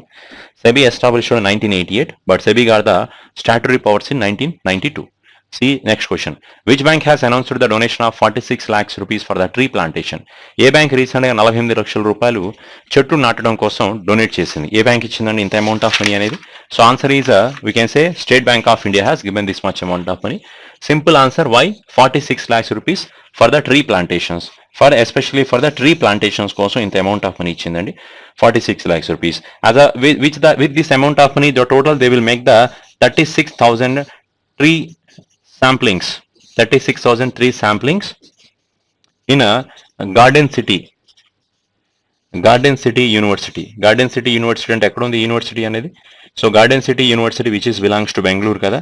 సో యూనివర్సిటీ బెంగళూరులో ఉంది కదా. ఈ బెంగళూరులో ఈ Garden City Universityలో మొత్తం 32,000 మొక్కలు నాటాలన్నమాట. 32,000 tree samplings they have to do the plantations in the Garden City University of Bangalore. So they can follow the one type of technique for the plantation of these trees. This technique is considered as a Miyawaki technique అంటాం. So ఈ Miyawaki technique అంటే ఏంటి sir అంటే, ఇది ఒక Japan country scientist అండి, botanist అంటాం. అతని పేరు Akira Miyawaki. Japan country scientist ఉన్నాడు, అతని పేరు అకిరా మియావాకి. సో ఈ అకిరా మియావాకి అనే పర్సన్ ఎవరైతే జపాన్ కంట్రీ సైంటిస్ట్ ఉన్నారో ఇతను ఇచ్చిన టెక్నిక్ అనమాట. అతను బాటనిస్ట్ అండి. అతను ఇచ్చిన టెక్నికే మియావాకి టెక్నిక్ అంట. ఈ మియావాకి టెక్నిక్ లో ఏమవుతుందండి అంటే చెట్టు నార్మల్ గా పెరిగే చెట్టు కంటే 10 రెట్లు ఫాస్ట్ గా పెరుగుతుంది. అలాగే నార్మల్గా డెన్సిటీ అంటాం కదా, డెన్స్ అంటే గుబురుగా ఉంటాయి చూసారా. నార్మల్గా చెట్టు కంటే ఈ చెట్టు 30 రెట్లు ఎక్కువగా డెన్సర్గా ఫామ్ అవుతుంది. It will be grow 10 times faster than other plants. It will be become denser 30 times than the other plants. చాలా చెట్టు త్వరగా పెరుగుతుంది. ప్లస్ అలాగే వేరే చెట్టు కంటే కూడా చాలా ఫాస్ట్గా, ఐ మీన్ ఏమంటాం, చాలా గుబురుగా చెట్లు ఫామ్ అవుతాయి అనమాట. సో మనకి ఆడు ఫారెస్ట్ లో చెట్లు ఉంటాయి చూసారా, గుబురుగా, అలా అలా ఆ టైప్ ఆఫ్ డెన్సిటీ క్రియేట్ చేస్తుంది. దీనివల్ల ఏమవుతుందంటే ఒక మంచి అట్మాస్ఫియర్ క్రియేట్ అవ్వచ్చు. అండ్ అలాగే టెంపరేచర్ రెడ్యూస్ అవుతుంది, సాయిల్ న్యూట్రిషన్స్ వాల్యూస్ పెరుగుతాయి. సో కాబట్టి ఇదంతా పాజిటివ్నే తప్ప దీనివల్ల ఎటువంటి నెగిటివిటీ లేదనమాట. బట్ ఈ టెక్నిక్ ని యూస్ చేసి 32,000 ట్రీ శాంప్లింగ్స్ ని garden university which is in బెంగళూరులో ప్లాంటేషన్ చేయాలనుకుంటున్నారు. For that reason state bank of India provided the 46 lakh rupees of amount of support here. Then next question చూడండి. Which bank has signed a Micropay based on PIN on mobile technology for digital payments? ఏ bank వాళ్ళు recent గా Micropay అనే ఒక కొత్త initiative తీసుకొచ్చారు. Micropay launched the based on the PIN on mobile technology. PIN on mobile technology అంటే PIN on mobile technology for the digital payments అండి. So ఇక్కడ digital payments means we know that one with help of mobile phones, PhonePe, Google Pay, these all are the digital payments very familiar we are performing now. But now the bank is said that we are launching the new concept is micropay which is based on the pin on mobile. అంటే simple గా చెప్పాలంటే this is the first pocket sized swipe machine. It is the first pocket based which is the first pocket based swiping machine అన్నాం. Pocket based swiping machine అంటే బేసిక్గా swiping machines అనేది ఎంత size ఉంటే మనకు తెలుసు. అంటే ఇప్పుడు స్వైపింగ్ మిషన్ ప్లేస్ లో మొబైల్ ఫోన్ ని వాడి పేమెంట్ చేయడం అనమాట. అంటే ఏం లేదండి, ఇప్పుడు ఏదైతే పాకెట్ మన స్వైపింగ్ మిషన్ సపరేట్ గా క్యారీ చేయాల్సిన పని లేకుండా మొబైల్ ఫోన్ తోనే ఈ డిజిటల్ పేమెంట్స్ చేసే విధంగా మొబైల్ ఫోన్ తోనే ఈ స్వైపింగ్ మిషన్ లో చేసే పనులు మొబైల్ ఫోన్ తో చేయొచ్చు అనమాట. అంటే వాళ్ళు మొబైల్ ఫోన్ కి ఆ టెక్నాలజీని ఎనేబుల్ చేశారు. దాన్ని మైక్రోపే టెక్నాలజీ అంటాం. ఈ మైక్రోపే అనే కాన్సెప్ట్ అనేది ఏదైతే మైక్రోపే టెక్నాలజీ ఉందో ఈ మొబైల్ ఫోన్ లో ఇన్స్టాలేషన్ జరుగుతుంది. దీనివల్ల ఏమవుతుందంటే మొబైల్ ఫోన్ కి ఎప్పుడైతే పేమెంట్ చేస్తూ ఉంటారో ప్రతిసారి కూడా ఒక పిన్ అనేది జనరేట్ అవుతుంది అనమాట. ఎప్పుడైతే ఇప్పుడు షాపింగ్ మాల్ లో suppose let's me I'm the one seller and you are as a buyers, you are coming to me to perform some transactions. ఏదో ఒక షాప్ నా షాప్ లో ఏదో ఒక ప్రొడక్ట్ పర్చేస్ చేశారు. ఇప్పుడు మీ దగ్గర కార్డు ఉంది, నా దగ్గర స్వైపింగ్ మిషన్ ఉంది అనుకుందాం. మీరు ఆ స్వైపింగ్ మిషన్ లో స్వైప్ చేసి మీరు పేమెంట్ చేసేస్తారు. ఇది ఇప్పటి వరకు జరుగుతున్న ప్రాసెస్. అలా కాకుండా ఇప్పుడు ఆల్రెడీ మీకు మొబైల్ ఫోన్స్ లో చాలా మంది వైఫై కార్డ్స్ యాక్టివేట్ అయి ఉన్నాయి కాబట్టి జస్ట్ మన మొబైల్ ఫోన్ మన కార్డ్ని, మన ఏటీఎం కార్డ్ అయితే కార్డు కానీ, డెబిట్ కార్డ్ కానీ, క్రెడిట్ కార్డ్ కానీ, వాటిని స్వైపింగ్ మిషన్ మీద ట్యాప్ చేస్తే ట్రాన్సాక్షన్స్ కంప్లీట్ అవుతుంది. ఇక్కడ మీరు కార్డ్ ఇన్సర్ట్ చేయాల్సిన పని లేదు, మీ పిన్ ఎంటర్ చేయాల్సిన పని కూడా లేదు, తెలుసు కదా. ఇప్పుడు ఇలాంటప్పుడు కార్డ్ని ట్యాప్ చేసి ట్రాన్సాక్షన్ చేసే టైంలో స్వైపింగ్ మిషన్ యొక్క పర్పస్ ఏముంది? ఇప్పుడు కార్డ్ ఎటు నువ్వు ఇన్సర్ట్ చేయట్లేదు, డైరెక్ట్ గా ట్యాప్ చేసి పేమెంట్ చేస్తున్నావు అంటే ఒక వైఫై టెక్నాలజీ, ఒక సెన్సార్ యాక్టివేషన్ తో ఆ ప్రాసెస్ జరుగుతుందని క్లారిటీ ఉంది. అలాంటప్పుడు ఆ స్వైపింగ్ మిషన్ ప్లేస్ లో మొబైల్ ఫోన్ వాడొచ్చు కదా. మొబైల్ ఫోన్ ని కూడా సెన్సార్ టెక్నాలజీస్ యాక్టివేట్ చేయొచ్చు. సో ఆటోమేటిక్ గా ఆ మొబైల్ ఫోన్ దగ్గర కూడా మీ కార్డ్ ని ట్యాప్ చేస్తే ట్రాన్సాక్షన్ జరుగుతుంది. కాబట్టి ఈ టెక్నాలజీని మైక్రోపే టెక్నాలజీ అంటాం. Without carrying the any type of swiping machine, with help of mobile phone you can make the digital payments. So అంటే with help of mobile phones అంటే that topic is I'm not talking about phone pays and digital paying related topic. This is a swiping related topic only. అంటే card ని mobile phone లో tap చేసి ఆ sensor activate అవుతుంది కదా. Mobile phone ఎప్పుడైతే మీ కార్డ్ ని ట్యాప్ చేస్తారో మొబైల్ ఫోన్ కి ఒక ఓటీపీ జనరేట్ అవుతుంది అనమాట సెన్సార్ యాక్టివేషన్ తో. దీన్నే మనం ఏమంటారండి అంటే పిన్ ఆన్ మొబైల్ అంటాం. పిన్ ఆన్ మొబైల్ అంటే ఎప్పుడైతే ఒక ట్రాన్సాక్షన్ చేయబోతున్నారో, ఒక బయ్యర్ తన కార్డ్ ని మీ మొబైల్ ఫోన్ లో ట్యాప్ చేయబోతున్నాడో అప్పుడు మీ మొబైల్ ఫోన్ కి ఆ కార్డ్ సెన్సార్ నుంచి యాక్టివేట్ అయ్యి ఒక కోడ్ జనరేట్ అవుతుంది. ఆ కోడ్ ని మీరు రెస్పెక్టివ్ ప్లేస్ లో ఎంటర్ చేయడం వల్ల ఆటోమేటిక్ గా ట్రాన్సాక్షన్స్ కంప్లీట్ అవుతాయి అనమాట. సో ఈ టెక్నాలజీని పిన్ ఆన్ మొబైల్ టెక్నాలజీ అంటాం. ఇది ఏ బ్యాంక్ వాళ్ళు రీసెంట్ గా లాంచ్ చేశారని అడుగుతున్నారు. So which of the bank అండి అంటే దట్ ఈస్ యాక్సిస్ బ్యాంక్ అండి. So answer is Axis bank. బడ్తీ కా నామ్ జిందగీ is a tag line for Axis bank. Head office of Axis Bank belongs to Mumbai. So Bandhan Bank is head office is Calcutta. Aapke bhala sabke bhala is a tagline for this bank. So next question is, recently Tata Group owned Air India has secured this 14,000 crore rupees in funding from the which are the following banks? Recent గా Tata group కంపెనీకి సంబంధించిన air India వాళ్ళు 14,000 కోట్ల రూపాయల amount of మనీని ఏ banks నుంచి తీసుకున్నారు? There are two banks are there. One is State Bank of SBA and Bank of Baroda. So answer is both A and C. Bank of Baroda, ఈ రెండు బ్యాంక్స్ అండి. కాబట్టి answer both A and C అవుతుంది. ఇప్పుడు point ఏంటండి అంటే Tata air India companies అనేది ఇంతకుముందు గవర్నమెంట్ రన్ చేసేది. It is an huge loss. Later the Tata group of company has taken over the Air India company. ఎయిర్ ఇండియా కంపెనీని టాటా గ్రూప్ ఆఫ్ కంపెనీస్ వాళ్ళు తీసుకున్నారు. ఇప్పుడు టాటా గ్రూప్ ఆఫ్ కంపెనీస్కి ఉన్న, ఎయిర్ ఇండియా కంపెనీకి ఉన్న ఇంతకుముందు లోన్స్ కానీ, అలాగే కొత్తగా వాళ్ళు చేయబోయే కొత్త బిజినెసెస్ కానీ అమౌంట్ కావాలి. కాబట్టి వాళ్ళు 14,000 crore రూపీస్ని ఎస్బీఐ నుంచి, బ్యాంక్ ఆఫ్ బరోడా నుంచి తీసుకున్నారు. దీంట్లో 14,000 crores-లో 12,500 crore రూపీస్ని రీఫైనాన్స్ చేస్తారు. రీఫైనాన్స్ అంటే ఆల్రెడీ ఎవరి దగ్గర అయితే లోన్లు తీసుకుని ఉన్నారో వాళ్ళకి అమౌంట్ ఆఫ్ మనీ ఇవ్వడం. అలాగే 1,500 crore రూపీస్ ఏవైతే ఉన్నాయో ఈ 1,500 crore రూపీస్తో వాళ్ళు emergency credit line guarantee scheme కింద వాళ్ళు బిజినెసెస్ని స్టార్ట్ చేస్తారు. So emergency credit line guarantee scheme అనే కాన్సెప్ట్ని గవర్నమెంట్ ఆఫ్ ఇండియా స్టార్ట్ చేశారు ఆత్మనిర్భర్ భారత్ ప్యాకేజ్లో పాటుగా. సో మేడ్ ఇన్ ఇండియా ప్రొడక్ట్ని ఎవరైతే బూస్టప్ చేస్తారో, అలాగే పాండమిక్ టైంలో ఏ కంపెనీస్ అయితే లాస్లో ఉన్నాయో వాటికి గవర్నమెంట్ అనేది మళ్ళీ ఫండింగ్ ఇస్తుంది. ఆ అమౌంట్ ఆఫ్ మనీ ఆర్గనైజేషన్స్ వాళ్ళు కట్టలేకపోతే గవర్నమెంట్ అనేది పే చేస్తుంది. సో అందుకని వాళ్ళు ఏం చేశారండి అంటే మొత్తం 14,000 కోట్ల రూపాయలు బ్యాంక్స్ నుంచి తీసుకున్నారు. దాంట్లో 12,500 crore రూపీస్ అనేది రీఫైనాన్స్ కింద. రీఫైనాన్స్ అంటే ఆల్రెడీ లోన్ ఇచ్చి ఉంటారు, ఆ లోన్ తిరిగి ఇవ్వకపోతే మళ్ళీ ఆ లోన్ తిరిగి తీసుకోవడం కోసం మళ్ళీ బ్యాంక్స్ లోన్ శాంక్షన్ చేస్తే దాన్ని రీఫైనాన్స్ అంటాం.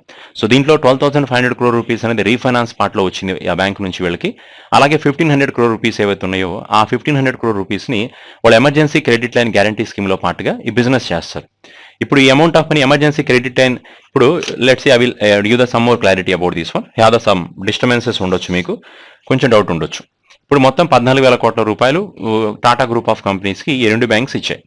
దీంట్లో 12,500 crore రూపీస్ని రీఫైనాన్స్గా ఇచ్చారు. రీఫైనాన్స్ అంటాం. రీఫైనాన్స్కి ఎంత ఇచ్చారు? 12,500 crore రూపీస్ ఇచ్చారు. Emergency credit line guarantee scheme కింద ఇచ్చింది ఎంత? అరౌండ్ దట్ ఈస్ 1,500 crores అనమాట. మొత్తం ఎంత అయింది? 14,000 కోట్లు అయింది. రీఫైనాన్స్ అంటే మీనింగ్ ఏంటండి అంటే బ్యాంక్స్ విల్, అదే బేసిక్గా ఒక కాన్సెప్ట్ అర్థం చేసుకోండి. Banks will provide the loans to customers అంటాం. So bank will provide the loans to customer it's called finance. Banks అనేది కస్టమర్లకి లోన్ ఇవ్వడాన్ని ఏమంటామండి అంటే ఫైనాన్స్ చేయడం అంటాం. ఇప్పుడు బ్యాంక్స్ కనుక మళ్ళీ తిరిగి ఇవ్వలేని పరిస్థితిలో, కస్టమర్స్ కనుక తిరిగి ఇవ్వలేని పరిస్థితిలో ఉన్నట్లయితే మళ్ళీ బ్యాంక్స్ ఏం చేస్తాయంటే ఎర్లియర్ లోన్ని రికవర్ చేయడం కోసం మళ్ళీ లోన్ శాంక్షన్ చేయొచ్చు అనమాట. మళ్ళీ లోన్ శాంక్షన్ చేసే ప్రాసెస్ని రీఫైనాన్స్ అంటాం. ఆల్రెడీ ఒకసారి లోన్ ఇచ్చున్నారు, ఆ లోన్ని తిరిగి రికవర్ చేయడం కోసం బ్యాంక్స్ కనుక మళ్ళీ లోన్ శాంక్షన్ చేయగలిగితే దాన్ని రీఫైనాన్స్ అంటాం. అలాగే emergency credit line guarantee scheme ఏదైతే ఉందో దీంట్లో పాటుగా 1,500 crores ఇచ్చారు. సో ఈ 1,500 crores యొక్క మెయిన్ పాయింట్ ఏంటండి అంటే గవర్నమెంట్ ఆఫ్ ఇండియాలో ఏదైతే కోవిడ్ టైంలో ఏ ఆర్గనైజేషన్ అయితే లాస్లో రన్ అవుతుందో ఆర్గనైజేషన్ యొక్క పర్ఫార్మెన్స్ని మళ్ళీ పెంచడం కోసం government emergency credit lines guarantee స్కీమ్లో పాటుగా బ్యాంకులకి లోన్ ఇవ్వమని చెప్తుంది. బ్యాంకులు అప్పుడు అడిగారు, సార్ ఆల్రెడీ ఆర్గనైజేషన్ లాస్లో ఉన్నారు, మీరు ఇంతకుముందు లోన్ ఇచ్చున్నాం మేము, అది వాళ్ళు తిరిగి ఇవ్వలేదు, బట్ కోవిడ్ వల్ల వాళ్ళు ఇంకా లాస్ అయ్యారు, మళ్ళీ మీరు వాళ్ళకి లోన్ ఇవ్వమంటున్నారు, ఇన్ కేసు వాళ్ళు తిరిగి ఇవ్వకపోతే మా పరిస్థితి ఏంటి? గవర్నమెంట్ చెప్పింది, మీరు లోన్ ఇవ్వండి, వాళ్ళు కనుక తిరిగి ఇవ్వకపోతే that's a complete responsibility by government తిరిగిస్తుంది. అందుకే ఆత్మనిర్భర్ భారత్ 1లో ప్యాకేజ్లో పాటుగా అప్పుడు ఒక 3 లక్షల కోట్లు అనౌన్స్ చేశారు. తర్వాత ఇప్పుడు దగ్గరగా 4.5 lakhs crores amount of money emergency credit line guarantee scheme కింద గవర్నమెంట్ ప్రొవైడ్ చేస్తుందండి. సో కాబట్టి ఈ అమౌంట్ ఆఫ్ మనీ సపోర్ట్ అవుతుంది. అందుకే ఇప్పుడు మన ఎయిర్ ఇండియా కంపెనీ ఒక సెక్యూర్డ్ ఫండింగ్ చేయడం జరిగింది. దట్ ఈస్ 14,000 crores అండి. From which of the bank? State bank of India అలాగే బ్యాంక్ ఆఫ్ బరోడా నుంచి. సరే, నెక్స్ట్ క్వశ్చన్ చూద్దాం. Next one, which organization has signed a MOU with the Ministry of Agriculture to extend its support on the various government initiative to promote the millet? రీసెంట్గా మిల్లెట్స్ని promote చేయడం కోసం already మీకు తెలిసిందే కదా 2023ని international year of మిల్లెట్స్గా declare చేశారు. దాంట్లో పాటుగా మన మిల్లెట్స్ని వేరే దేశాలకు ఎక్స్పోర్ట్ చేసి, ఎస్పెషల్గా మన లూలు గ్రూప్ అనే కంపెనీ ఉందిగా, లూలు గ్రూప్ అనేది గల్ఫ్ కంట్రీ అన్న యూఏఈ బేస్డ్ కంపెనీ అనమాట. ఒక సూపర్ మార్కెట్, అదే పెద్ద మాల్ చైన్, అది పెద్ద బిగ్గెస్ట్ మాల్స్ అండి. వాళ్ళ దేశానికి మన ఈ దేశం నుంచి మిల్లెట్స్ ఎక్స్పోర్ట్ చేస్తారు, వాళ్ళ షాపింగ్ మాల్స్లో మన మిల్లెట్స్ని అమ్ముతారనమాట. అంటే మన మిల్లెట్స్ యొక్క ఇంపార్టెన్స్ని వరల్డ్ వైడ్గా డిస్ట్రిబ్యూట్ చేయడం అండి. దాంట్లో పాటుగానే నేషనల్గా NAFED national NAFED is one of the organization. See, that is recently provided it is one of the nodal organizations of the government of India. So this organization is especially making the collaborations with ఈ organisation రీసెంట్గా అది ఎవరితో collaborate అయింది? మన Indian గవర్నమెంట్తో collaborate అయ్యి ఫైనల్గా వీళ్ళు ఏం చేశారండి అంటే especially they want to promote the millets in India. So organization is what? NAFED is the name of this particular organization. So ఎవరితో కలిసి అగ్రిమెంట్ చేశారంటే our union ministry of Union Minister of Agriculture, that is Narendra Singh Tomar, has directed NAFED, the nodal organizations, to contribute the promotion of the International Year of Millets. So ఈ organization తో కలిసి millets యొక్క promotion చేయాలని చెప్పి decide చేశారండి. So this is a question. So you people will make a full form of this organization. ఈ organization యొక్క full form ఏంటో కామెంట్స్ లో చెప్పండి. ఓకే, సరే, నెక్స్ట్ క్వశ్చన్ చూడండి. Which company has got a India's first BIS licence? BIS అంటే bureau of Indian standards అంట. So which company has got a India's first BIS, that is bureau of Indian standard licence to manufacture the fire resistant steel అండి.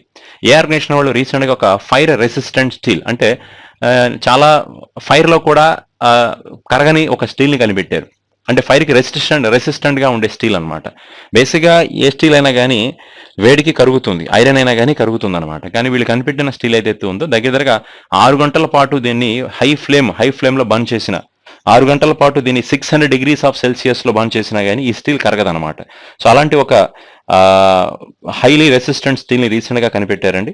So that is which organization? That one, Jindal steel and power limited. Jindal steel and power limited. Jindal power and steel limited has received the BIS certifications to manufacture the India's first fire resistant steel.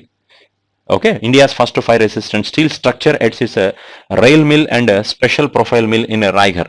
Rail mill, ఈ place ఎక్కడ? Rail mill అనే place లో, plus అలాగే special profile mill. These are 2 places are belongs to Raigarh అనే ఒక ఫ్యాక్టరీలో, ఈ ఫ్యాక్టరీలో ఎస్పెషల్లీ ఛత్తీస్గఢ్ లో ఉందండి ఇది. అక్కడ రైల్ ఫ్యాక్టరీస్ అనమాట ఇవి. అక్కడ వీళ్ళు ఈ హై రెసిస్టెంట్ స్టీల్ ని ఐడెంటిఫై చేయడం జరిగింది. So clear, this is the important point అండి. Maximum duration of 3 years, not 6 hours అండి. 3 hours పాటు 600 degrees సెల్సియస్ లో ఈ స్టీల్ ని బంద్ చేసినా కానీ ఇది కరగదనమాట. అలాంటి అంత స్ట్రాంగెస్ట్ స్టీల్. బేసిక్ గా స్టీల్స్ ని మనం చాలా ఇండస్ట్రీస్ లో వాడతాం. Iron and steel is core industries of the country అండి. సో స్టీల్ ని మనం ఎక్కడెక్కడ ఐరన్ కానీ స్టీల్ కానీ ఎక్కడెక్కడ వాడుతూ ఉంటారు? ఇండస్ట్రీస్ లో వాడతారు, రిఫైనరీస్ లో వాడతారు, బ్రిడ్జెస్ లో వాడతారు, మెట్రో ప్రాజెక్ట్స్ లో కానీ, పవర్ ప్లాంట్స్ లో కానీ, ఇలా స్టీల్ పవర్ ప్లాంట్ లో కానీ, ఇలా చాలా చోట్ల ఈ వీటి యొక్క యూజింగ్ ఉంది కదా. Then next question is, Walmart foundation has announced the new 5 years strategy that aims to reach the 1 million small holders farmers by which year.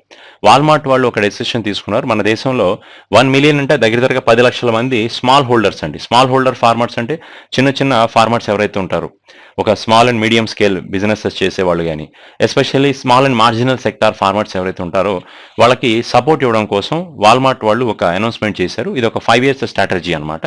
ఈ 5 years లో మన దేశంలో ఉన్న స్మాల్ హోల్డ్ ఫార్మర్స్ అంటే డైరీ ఫార్మ్స్ అవ్వచ్చు, poultries కానీ, ఇలా ఇంకా చిన్న ఏదో డైరెక్ట్ ఫార్మింగ్ చేసేవాళ్ళు కానీ, ఈ category agri and allied sectors కేటగిరీలో ఉండే ఎవరైతే ఉన్నారో వాళ్ళందరికీ 1 million పీపుల్ని సెలెక్ట్ చేసి వాళ్ళకి ప్రాపర్గా ట్రైనింగ్ ప్రొవైడ్ చేయడం కానీ, ఓకేనా, వాళ్ళకి ఈ వీటి గురించి ఎక్స్పెషల్గా దాంట్లో ప్రమోట్ చేయడం కానీ, ప్లస్ దాంట్లో ఏంటంటే 1 million స్మాల్ హోల్డర్స్ ఎవరైతే ఉన్నారో వాళ్ళకి 2028 వచ్చేటప్పటికి 1 million ఫార్మర్స్కి ట్రైన్ ఇవ్వాలి. దాంట్లో 50% ఉమెన్ ఉండాలి.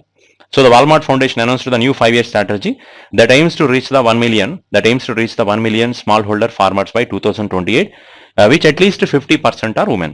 Okay, which grants the which will provide the especially to boost up the income of the farmers and the farmers యొక్క income ని పెంచాలి. సో ఎస్పెషల్లీ ఏ స్టేట్స్ లో సెలెక్ట్ చేసుకున్నారు? ఇంక్లూడింగ్ యూపీ స్టేట్ కానీ, UP state లో ఉన్న farmers కానీ, Karnataka state కానీ, వెస్ట్ బెంగాల్ కానీ, మహారాష్ట్ర స్టేట్ కానీ, ఆంధ్రప్రదేశ్ స్టేట్ అవ్వచ్చు, ఒడిశా స్టేట్ కానీ. సో ఈ స్టేట్స్ లో ఎవరైతే స్మాల్ ఫార్మర్స్ ఉన్నారో, ఎస్పెషల్లీ ఫీమేల్ ఫార్మర్స్ కానీ, ఇద్దరు అండి, 100 మంది ఉంటే 50% ఫీమేల్స్ ఉండాలి, 50 మేల్ ఉండాలి. వీళ్ళందరిలో వాళ్ళ యొక్క ఫార్మర్స్ యొక్క ఇన్కమ్ ని బూస్టప్ చేయడం కోసం వాల్మార్ట్ వాళ్ళ ఒక ఫౌండేషన్ స్టార్ట్ చేశారు. వాళ్ళలో వీళ్ళకి ట్రైనింగ్ ప్రొవైడ్ చేయడం కానీ, ఫార్మింగ్ యొక్క టెక్నిక్ నేర్పించడం కానీ, అలాగే ఏదైనా చిన్న బిజినెస్లు చేసుకుంటున్నట్లయితే డైరీ ఫార్మ్ యొక్క అవేర్నెస్ కానీ, ఎలా చేయొచ్చో చెప్పడం, టెక్నిక్స్ నేర్పించడం కానీ, అలాగే పౌల్ట్రీస్ యొక్క ఇన్ఫర్మేషన్ ని పాస్ చేసి వాటి యొక్క బిజినెసెస్ ని బూస్టప్ చేయడం కోసం ఇన్ఫర్మేషన్ ఇవ్వడం కానీ, ఇదంతా జరుగుతుంది. దీనివల్ల ఫార్మర్స్ యొక్క ఇన్కమ్ పెరుగుతుంది అనమాట.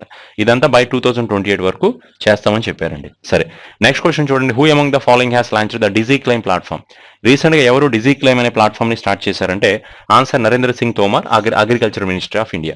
So we have to know the digi claim. Digi claim అంటే ఏంటంటే మనకి ప్రధానమంత్రి ఫసల్ బీమా యోజన కాన్సెప్ట్ ఉందిగా, ప్రధానమంత్రి ఫసల్ బీమా యోజన. ఈ programme it is one of the crop insurance అండి. ఇది ఒక క్రాప్ ఇన్సూరెన్స్ ప్రోగ్రామ్.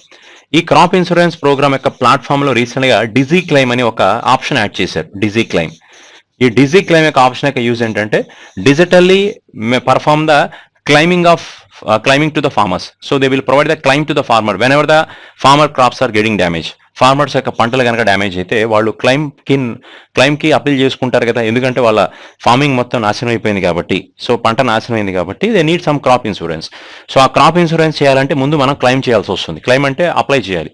ఈ ప్రాసెస్ డిజీ క్లైమ్ అనే ఆప్షన్లో మనం అప్లై చేస్తే ఈ ప్రాసెస్ మొత్తాన్ని ఆటోమేటిక్గా కంప్లీట్ చేసి చాలా తక్కువ టైంలోనే ఫార్మర్స్కి క్లైమింగ్ రిలీజ్ చేస్తారనమాట. దట్స్ ద మెయిన్ పర్పస్ అండి.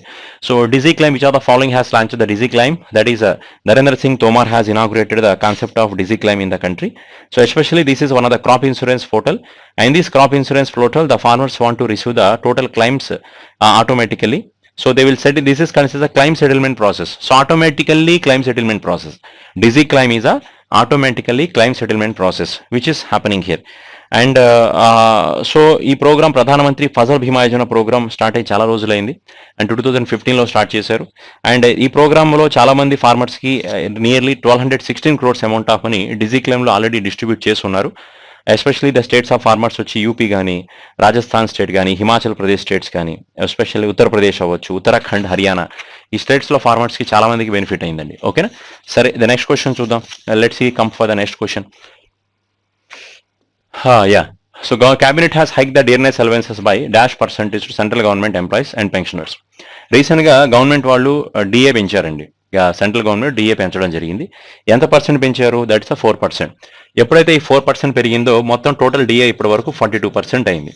వాళ్ళ బేసిక్ మీద బేసిక్ శాలరీ ఎంతైతే ఉందో దాని మీద 4% డిఏ పెంచారు. అదంతా ఇప్పుడు 42% డిఏ పెరిగినట్టు కౌంట్ అయిందనమాట.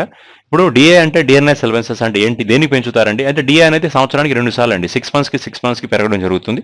సో మనకు ఆ సైకిల్ ఉంటుందన్నమాట. ఒకసారి సో సైకిల్ సంవత్సరానికి 2 times అండి, జనవరిలో ఒకసారి అలాగే సెప్టెంబర్లో ఒకసారి, ఇలా 2 times పెంచుతారు. డిఏ అంటే బేసిక్గా ఇన్ఫ్లేషన్ దేశంలో ఏ రకంగా అయితే పెరుగుతుందో, ఇన్ఫ్లేషన్ పెరుగుతున్నప్పుడు ఖర్చులు పెరుగుతాయి. ఖర్చులు పెరిగితే జీతాలు కూడా పెరగాలి కదా.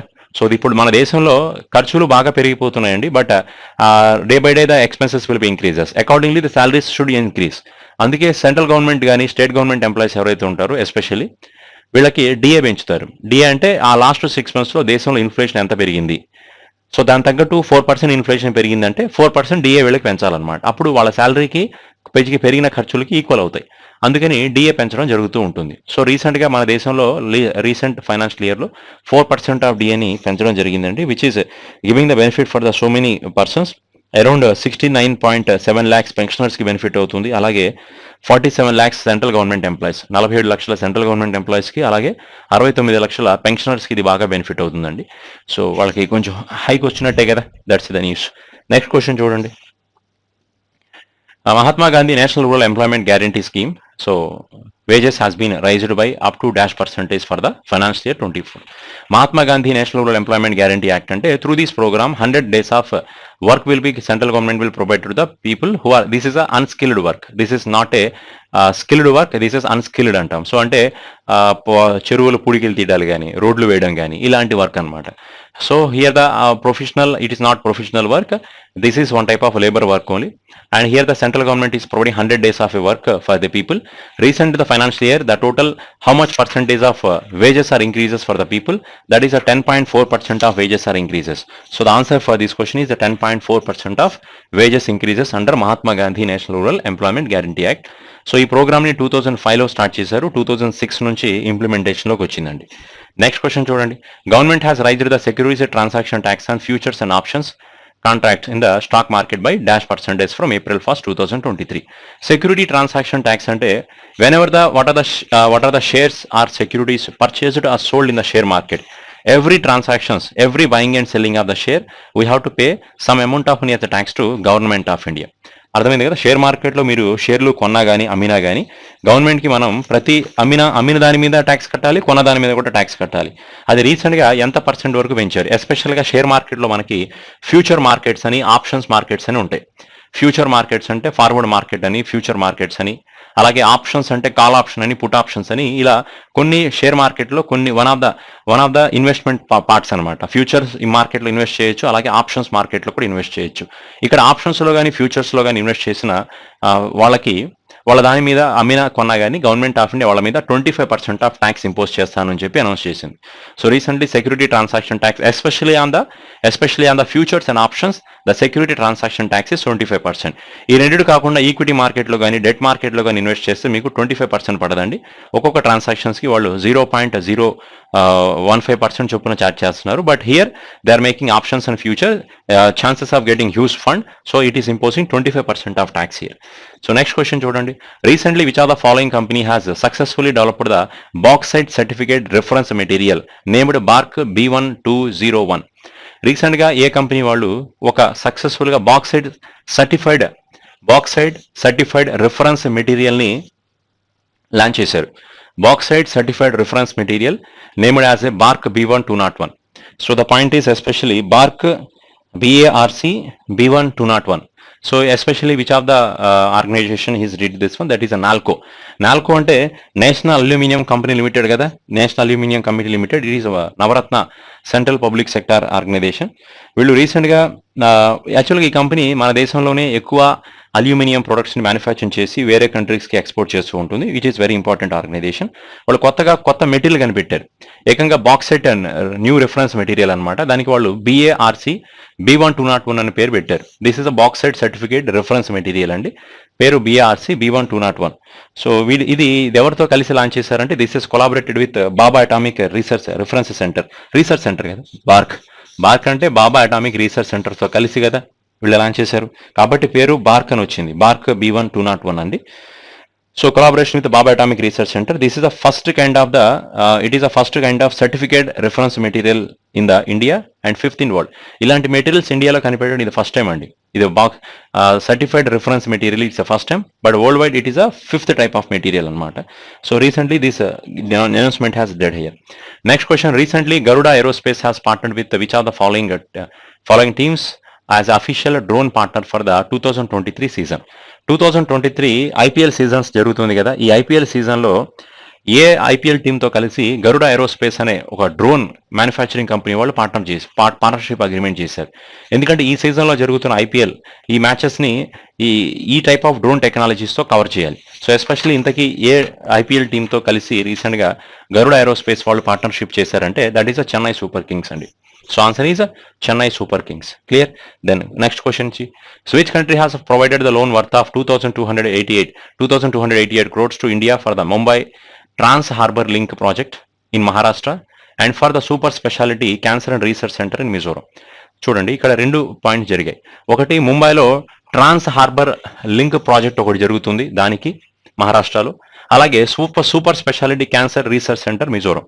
ఈ మిజోరంలో ఒక super speciality cancer research centre open చేయడానికి ఫండింగ్ కావాలి, దానికోసం. అలాగే ముంబై మెట్రోపాలిటన్ సిటీ ఏదైతే ఉందో అక్కడ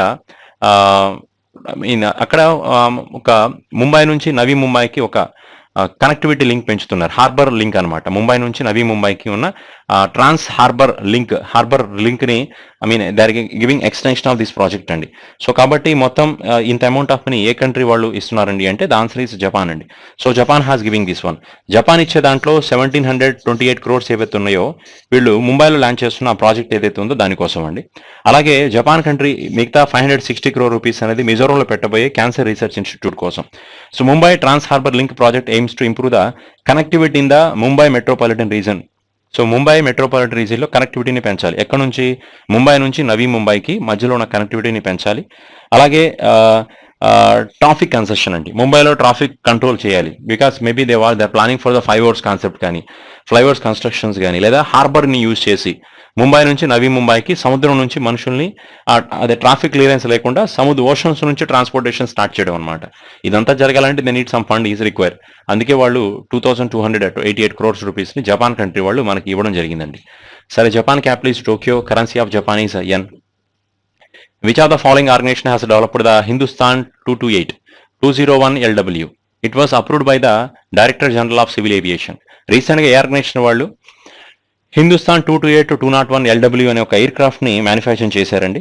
సో దీనికి రీసెంట్గా director general of civil aviation వాళ్ళు అప్రూవల్ కూడా ఇచ్చారు. So finally which of the organization has developed this Hindustan 201 air craft? So this air craft is manufactured by the companies HAL, Hindustan aeronautic limited వాళ్ళు దీన్ని మ్యానుఫ్యాక్చర్ చేశారండి. The maximum takeoff weight of this aircraft is 5,695 kgs. It will carry. That means almost 19 passengers can carry in this craft. 19 మంది passengers దీంట్లో travel చేయొచ్చు. 5,695 కేజీల లోడ్ని ఈ ఈ వీళ్ళు క్యారీ చేయడే కెపాసిటీ ఉందండి. The aircraft will be around, this is a 5,700 kgs aircraft category కిందకు వస్తుంది. It is around 5,700 kgs of aircraft categories ఉంటాయి కదా, ఆటి కేటగిరీలో ఎయిర్క్రాఫ్ట్ అనేది వస్తుందండి. ఇట్ ఈస్ దీనికోసం ఏంటంటే అంత బాగా పైలట్స్ని హెవీ ట్రైనింగ్ ఉన్న పైలట్స్ అంత అవసరం లేదండి. పైలట్ క్వాలిఫికేషన్ అంత రిక్వైర్మెంట్ ఏం లేదు. నార్మల్గా కంప్లీట్ చేసిన పైలట్స్ అయినా కానీ దీన్ని డ్రైవ్ చేయొచ్చు. అంత ఫ్లెక్సిబుల్గా ఉంటుంది అనమాట పైలట్ అనేది. అంత హెవీ ట్రైన్డ్ పైలట్స్ రిక్వైర్మెంట్ ఏం లేదు. So the pilot who can have the knowledge about doing the flying, so that person can enough, because it is not that much of a tough thing to operate this aircraft. So remember the thing here, Hindustan Aeronautic Limited has launched the new aircraft in India, that is Hindustan 228-201 LW. It will carry the weight of this, it will take the weight of 5,695 kg, so it will come under the categories of 5,700 kgs of aircraft, and here the 19 passengers can travel here. So the next question is, which of the following telecom company has released the second rank in the list of top 10 strongest telecom brands in the world? Worldwide ga top 10 telecom brands లో second place లో ఉన్న telecom brand ఏది అంటే that is our Indian telecom brand, that's Reliance Jio. మరి రిలయన్స్ జియో మన India worldwide గా India telecom rankings లో రిలయన్స్ జియో వాళ్ళు సెకండ్ ప్లేస్ లో ఉన్నారు. మరి ఫస్ట్ ప్లేస్ లో ఉన్న కంపెనీ ఏది? స్విస్కామ్ అనే కంపెనీ ఫస్ట్ ప్లేస్ లో ఉందండి. It is a Switzerland based telecom company. This is in first place. Indian based telecom company Reliance Jio will come under the strongest telecom brand in the world, which is in the second place. Strongest telecom brands in the world, Reliance Jio is the second place, and Swisscom is a Switzerland based telecom brand which is in first place. Then next question is, which company has recently signed a MOU with Renmark India Private Limited to develop the made in India value chain for the Indian Railways? So which other company has signed a MOU with Renmark India Private Limited to develop the made in India value chain for the Indian railways? So ఎస్పెషల్గా మన Indian రైల్వేస్లో made in India ప్రొడక్ట్స్ని boost up చేయాలి. Made in India అంటే మన ఇండియాలో manufacturing అయిన ఎక్విప్మెంట్స్ని Indian రైల్వేస్లో వాడాలి. అందుకోసం రీసెంట్గా ఏ కంపెనీ వాళ్ళు రెన్మార్క్ ఇండియా ప్రైవేట్ లిమిటెడ్ అనే కంపెనీతో కలిసి అగ్రిమెంట్ చేసుకున్నారు. సో రెన్మార్క్ ఇండియా ప్రైవేట్ లిమిటెడ్ కంపెనీతో కలిసి అగ్రిమెంట్ చేసుకున్న కంపెనీ ఏది? Especially they have to use the made in India value components for the Indian Railways. So the answer is Godrej Tooling only. So Godrej Tooling, it is basically the company of Godrej and Boyce. It's a flagship company of Godrej Group anamata. Idoka Godrej Group yokka company andi. So that is a Godrej Group company is considered as a Godrej Tooling. So it is collaborated with Renmark India Private Limited.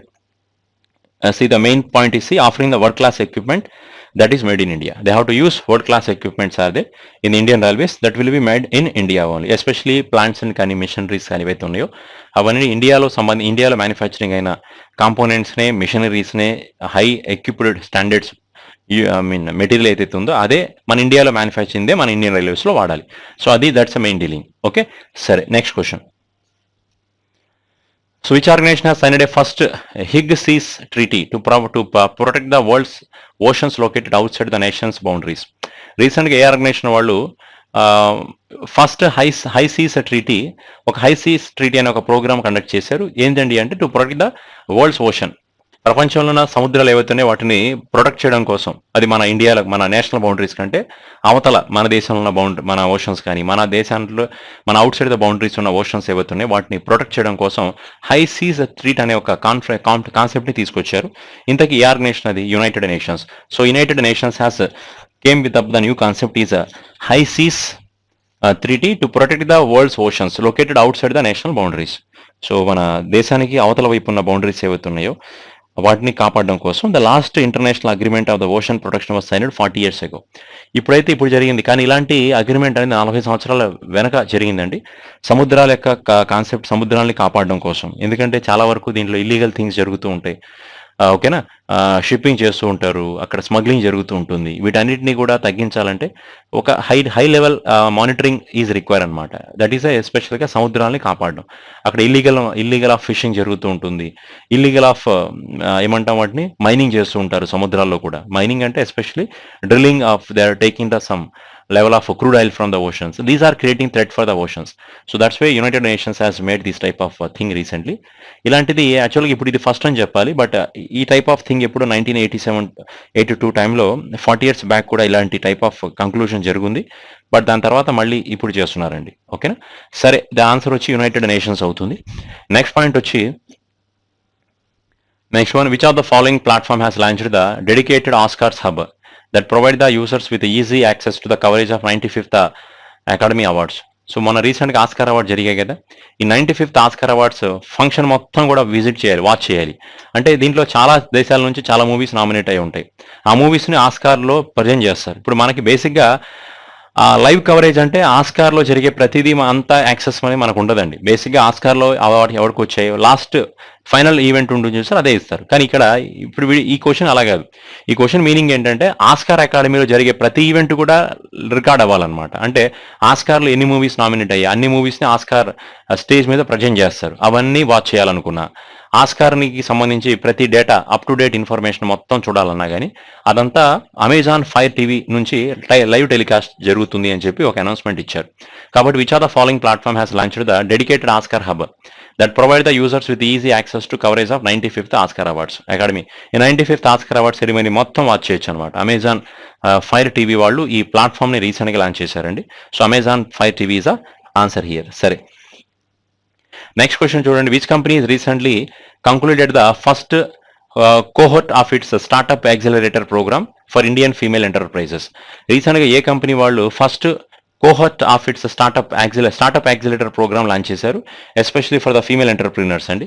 Female ఎంటర్ప్రీనర్స్ని support చేయడం కోసం రీసెంట్గా ఒక company వాళ్ళు ఈ startup accelerator ప్రోగ్రామ్ని launch చేయడం జరిగింది. ద ఆన్సర్ ఈస్ గూగుల్ అండి. So Google is answer for this question. This programme is for the female entrepreneurs in India. So this programme called as a Google for startups accelerator Indian women founders. ఎలా చెప్పొచ్చు దీన్ని? Google for this programme is also considered as a Google for startups, Google for Startup Accelerator, Google for Startup Accelerator, India Women Founder. ఇదనమాట మొత్తం title. This is run 3 months అండి. ఈ programme 3 నెలల పాటు run చేశారు. Address the issues 3 months run అయింది. They are addressing the issues of the females, especially businesses related they are addressing the business related issues అండి. Business related issues ఏవైతే ఉన్నాయో, challenges కానీ వాటిని ప్రాపర్గా మానిటర్ చేయడం కానీ, అలా మొత్తం దీని నుంచి ఫస్ట్ ఫేజ్లో ఒక 20 పార్టిసిపెంట్స్కి సక్సెస్ఫుల్గా టెక్నాలజీ నేర్పించారు, ప్రొడక్ట్ యొక్క డెవలప్మెంట్ గురించి చెప్పారు, యూజర్ ఎక్స్పీరియన్స్ గురించి, గ్రోత్ స్ట్రాటజీస్ గురించి, వీటన్నిటి గురించి ఎక్స్ప్లెయిన్ చేశారు. ఎందుకంటే ఎస్పెషల్లీ ఫీమేల్ పర్సన్కి స్టార్టప్స్ ఉన్నాయి, వాళ్ళకి ఎవరైతే బిజినెస్ స్టార్ట్ చేసిన ఫీమేల్స్ ఉన్నారో వాళ్ళకి సపోర్ట్ ఇవ్వడం, వాళ్ళ ఇష్యూస్ ఏంటి, బిజినెస్ ఇష్యూస్ని అడ్రస్ చేయడం, వాళ్ళకి టెక్నాలజీ గురించి నేర్పించడం, టెక్నిక్స్ నేర్పించడం, దీనివల్ల ఫీమేల్ పర్సన్స్ యొక్క బిజినెసెస్ బాగా డెవలప్ అవుతాయి. అందుకని గూగుల్ కంపెనీ వాళ్ళు స్టార్ట్ చేసి ఫస్ట్ ఫేజ్లో 20 మందికి సక్సెస్ఫుల్గా ట్రైనింగ్ ఇచ్చి పంపించారండి. సో నెక్స్ట్ క్వశ్చన్ చూడండి. Next question is 28th question. Which of the following company has announced a new writing assistant future that incorporate the artificial intelligence to improve its services? Which of the following company has announced a new writing assistant feature that incorporate artificial intelligence to improve the services? That is considered as a Grammarly. Basically, ఈ point అంటే increase the writing assistant future. Writing assistants అంటే బేసిక్గా మనం ఏదైనా ఒక కంపెనీకి ఒక కొత్త ఆర్టికల్ రాస్తున్నా కానీ, ఒక మెయిల్ పంపిస్తున్నా కానీ, బేసికలీ సమ్టైమ్ గ్రామటికల్ మిస్టేక్స్ జరుగుతూ ఉంటాయి. అలాంటి వాటిని ప్రాపర్గా రెక్టిఫై చేసి, ఆర్టిఫిషియల్ ఇంటెలిజెన్స్ టెక్నాలజీని యూస్ చేసి వాటిని ప్రాపర్గా రెక్టిఫై చేసి ఒక రైటింగ్ అసిస్టెంట్స్గా పనిచేస్తుంది. అంటే ఎలా రాయాలి, ఏ విధంగా అసిస్ట్ చేయాలి, ఇదంతా కూడా ఆర్టిఫిషియల్ ఇంటెలిజెన్స్లో ఆల్రెడీ ఇన్బిల్ట్ అయి ఉంది. ఆ టెక్నాలజీని యూస్ చేసి ఈ కాన్సెప్ట్ మనం బూస్టప్ చేయొచ్చు. కాబట్టి which are the following company has did this one? That is Grammarly is the company. Grammarly is the answer here. రీసెంట్గా ఆర్టిఫిషియల్ ఇంటెలిజెన్స్లో చాట్ జీపీటీ వచ్చింది కదా, ఓపెన్ ఏఐ కంపెనీ వాళ్ళు చాట్ జీపీటీ లాంచ్ చేశారు. దాంట్లో almost అంతా data ఉంటుంది. మీరు just ఏదైనా క్వరీ అడిగితే కంప్లీట్ గా స్టోరీ మొత్తం డిస్ప్లే చేస్తుంది, చాలా క్లియర్ కట్ గా ఎక్స్ప్లెయిన్ చేసుకుంటూ పోతుంది. అలాగే ఇక్కడ కూడా అంతే, ఒక మెయిల్ రాస్తున్నారు, ఒక కంపెనీకి మెయిల్ పెడుతున్నారు, we are having some grammatical mistakes, వీళ్ళు ఆటోమేటిక్ గా అదే రెక్టిఫై చేసి మనకి రైటింగ్ చేసేటప్పుడు ఈ సెంటెన్స్ తర్వాత ఇలా ఉండాలి, ఈ గ్రామటికల్ మిస్టేక్స్ లేకుండా చూసుకోవాలి అని చెప్పి ఆటోమేటిక్ గా వాళ్ళు మనకి డిస్ప్లే చేసేస్తారనమాట. సో దట్ ఈస్ ఆన్సర్ అండి. So this one. Next question చూడండి. So which of the following company has signed a MOU with the National Institute of Technology Karnataka, that is NITK, that is NITK Surathkal, for collaborations with R&D emerging the technologies. Which of the following company has signed a MOU with the National Institute of Technology Karnataka? ఎందుకు national institute of కర్ణాటకతో collaborate చేశారండి అంటే ఈయన R&D research and development and technology అండి. So the answer is BHEL, Bharat Electronics Limited is a BEL. Bharat Electronics Limited is the answer for this question. Bharat Electronics Limited. So the cooperation is research and development for the development of emerging technologies and technical solution for the both defense and non-defense application. Especially they want to do the research and development technologies in both defense and non-defense. They want to make the development of do the proper research and development in the both defense and non-defense applications. So మన defence కానీ మన non defence ఏవైతే ఉన్నాయో, non defence అంటే police department, so defence అంటే army, navy, air force కానీ ఇవన్నీ ఏవైతే ఉన్నాయో వాటిలో ప్రాపర్గా సెక్యూరిటీ ప్రొవైడ్ చేయడం కోసం they are doing some type of research and development things అండి. వాటి కోసం కొన్ని అప్లికేషన్స్ని కనిపెడుతున్నారు. దానికోసం రీసెంట్గా భారత్ ఎలక్ట్రానిక్స్ లిమిటెడ్ కంపెనీ అలాగే national institution of technology Karnataka ఇద్దరూ కలిసి ఈ టైప్ ఆఫ్ టెక్నాలజీ మీద R&D చేస్తున్నారండి. Especially defence and non defence application they are doing research on this one. So the main aim is to provide the complete strength and capability to these organizations. ఎస్పెషల్గా వీటికి ఎటువంటి type of threats లేకుండా మన డిఫెన్స్కి అలాగే non defence అప్లికేషన్స్కి highly secure provide చేయడం కోసం జరుగుతున్న రీసెర్చ్ ఇది. ఓకే సరే, నెక్స్ట్ క్వశ్చన్ చూడండి. Ministry of Steel has signed MOU with selected companies under the Production Linked Incentive Scheme for the Specialty Steel in which city? రీసెంట్గా production linked incentive scheme అనేది government of India 2020లో start చేశారు. ఈ స్కీమ్లో పాటుగా వేరే countries నుంచి ప్రొడక్ట్స్ని మనం import చేయకుండా మేడ్ ఇన్ ఇండియా ప్రొడక్ట్స్ మీద బూస్టప్ చేయడం. అలాంటిది ప్రొడక్షన్ లింక్డ్ ఇన్సెంటివ్ స్కీమ్లో చాలా సెక్టార్స్ మీద ఫోకస్ చేశారు. సో ఇలాంటి స్టీల్ సెక్టార్ కానీ, సోలార్ ఎనర్జీ సెక్టార్స్ కానీ, టెక్స్టైల్ సెక్టార్స్ కానీ, వైట్ గూడ్స్ కానీ, ఇలా చాలా వాటి మీద ఫోకస్ అయింది. అంటే ఈ సెక్టార్స్ ఏవైతే ఒక 13 సెక్టార్స్ వరకు గవర్నమెంట్ కాన్సన్ట్రేషన్ చేసింది. ఈ సెక్టార్స్ అనేది కంప్లీట్గా వీటి నుంచి ఇండియాలోని ప్రొడక్షన్ జరగాలి. They have to do complete manufacturing in India. And they don't depends upon any other country. We don't want to import any product from foreign countries. So because why India cannot produce the things? So India is a capability to produce. That's why the government has started the production linked incentive scheme. And who are the people has contributing for these 13 sectors? Are these sectors are newly added sectors? So then government will give some financial support to them. Government వాళ్ళకి production చేసినందుకు incentives provide చేస్తుంది, production చేయడానికి కావాల్సిన amount ఇస్తుంది. సక్సెస్ఫుల్గా production complete చేస్తే మళ్ళీ government వాళ్ళకి ఇన్సెంటివ్ ఇస్తుంది. ఇప్పుడు ఈ స్కీమ్ ఇక్కడ మాట్లాడుతున్న క్వశ్చన్లో వీళ్ళు ఎక్కువగా స్టీల్ మీద ఫోకస్ చేశారండి. Steel is also one of the point here.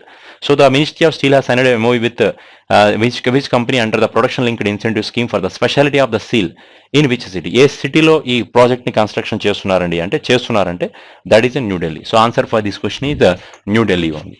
So ఇక్కడ న్యూఢిల్లీలో ఈ ప్రొడక్షన్ చేయడానికి ప్లాన్ చేస్తున్నారు. Answer is New Delhi. Walmart foundation has announced the new 5-year strategy aims to reach the 1 million small holders farmers by which year? Already చెప్పాను కదా, 2028 is the answer for this question. It is repeated. Next question is, according to the World Bank, the global economy's speed limit on track to reach the 30-year low by which year? According to World Bank, the global economy speed limit on track, మన దేశం యొక్క economy అనేది బాగా record అవుతుంది.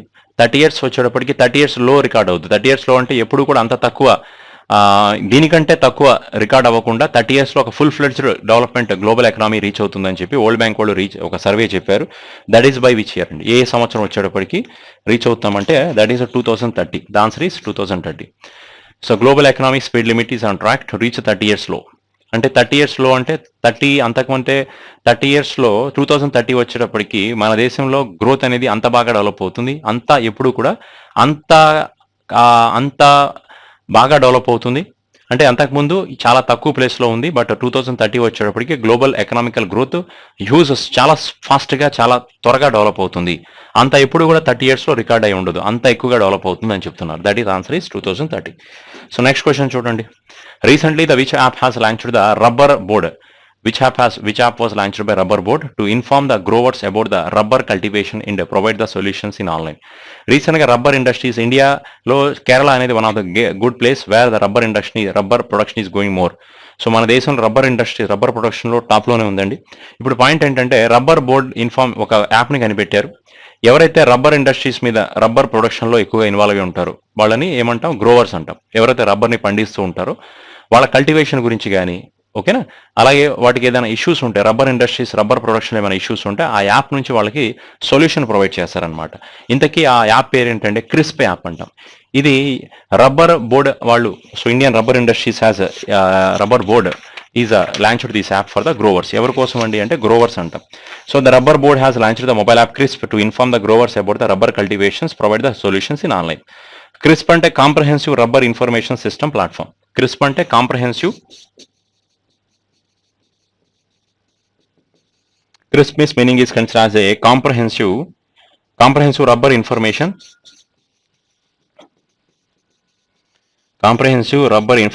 system platform.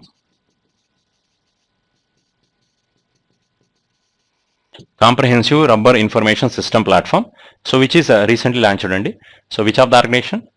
That is rubber board has launched this one. Especially rubber cultivate చేసే farmers ఎవరైతే ఉన్నారో, రబ్బర్ని పండించే వాళ్ళు ఎవరైతే ఉన్నారో వాళ్ళకి కల్టివేషన్ గురించి కానీ వాటి ఆ కల్టివేషన్ ప్రాసెస్లో వాళ్ళకి ఏమైనా డౌట్స్ ఉంటే they can get a complete data from this people. That is a crisp has inaugurated this thing only. Okay, so next point is recently Goyal Aluminiums has a plan to invest 200 crores to set up an electric vehicle manufacturing plant in which state?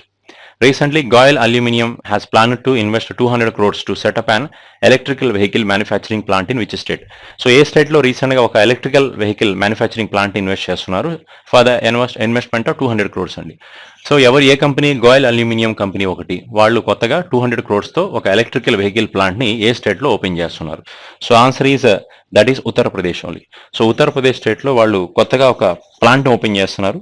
Especially Noida industrial development authority వాళ్ళు greater Noida దగ్గర, so ఎక్కడ greater Noida దగ్గర permission తీసుకున్నారు. Greater Noida municipal authority ఉన్నది కదా, they can give the permission to start this plant only. The total investment is 200 crores. Especially this is electrical vehicle plant.